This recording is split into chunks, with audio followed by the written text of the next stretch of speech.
আমি নাজ রংপুর মিঠাপুকুর থেকে। তো দেখতে পাচ্ছেন আমি খেজুর গাছের নিচে বসে আছি। এই যে গাছের বাধা চলে আসছে অনেকগুলো, 7-8টা বাধা চলে আসছে। এগুলো হচ্ছে খেজুর গাছের বাধা।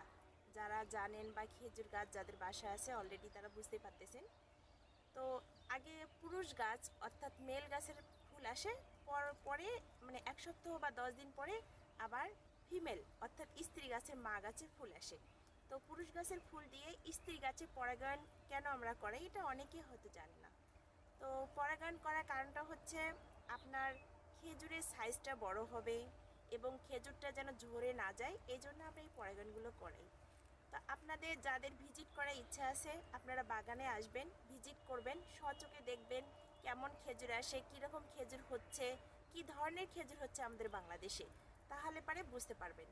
আরেকটা কথা আমি একটু ক্লিয়ার করে বলতে চাই, অনেকে খেজুর গাছ নিচ্ছেন, শুধু গাছ নিয়েই রোপণ করা পর্যন্ত আপনাদের কাজ শেষ না, তা নয়।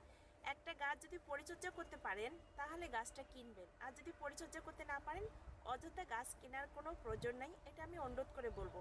কারণ একটা গাছের দাম কিন্তু কম না, অনেক টাকাই। সেক্ষেত্রে টাকা দিয়ে গাছ কিনে রোপণ করতেছেন কিন্তু পরিচর্যা করতেছেন না। মানে আমরা যেভাবে বলবো ওইভাবে যদি করা যায় তাহলে নিশ্চয়ই অনেক গাছে খেজুর ধরবে। আর আর আমি আরেকটা কথা বলি যে যারা গাছ ক্রয় করবেন অবশ্যই বাগানীদের কাছ থেকে অন্তত এই খেজুর গাছটা ক্রয় করবেন। এটা কিন্তু অন্য কোনো ফল গাছ নয়, এটা হচ্ছে রহমতি গাছ, খেজুরের গাছ। তাই বাগানীদের কাছ থেকে খেজুরের গাছ ক্রয় করুন, তাহলে পরে আপনারা নিশ্চয়ই পরিচর্যাগুলো বুঝবেন। আর নার্সারির ওখান থেকে যদি খেজুরের গাছ ক্রয় করা হয় তাহলে পরিচর্যাগুলো কিন্তু বুঝতে পারবেন না, অযথা শুধু গাছ কেনা হবে। ভালো থাকবেন সবাই, আমার জন্য দোয়া করবেন। আসসালামু আলাইকুম রহমতুল্লাহ। আল্লাহ।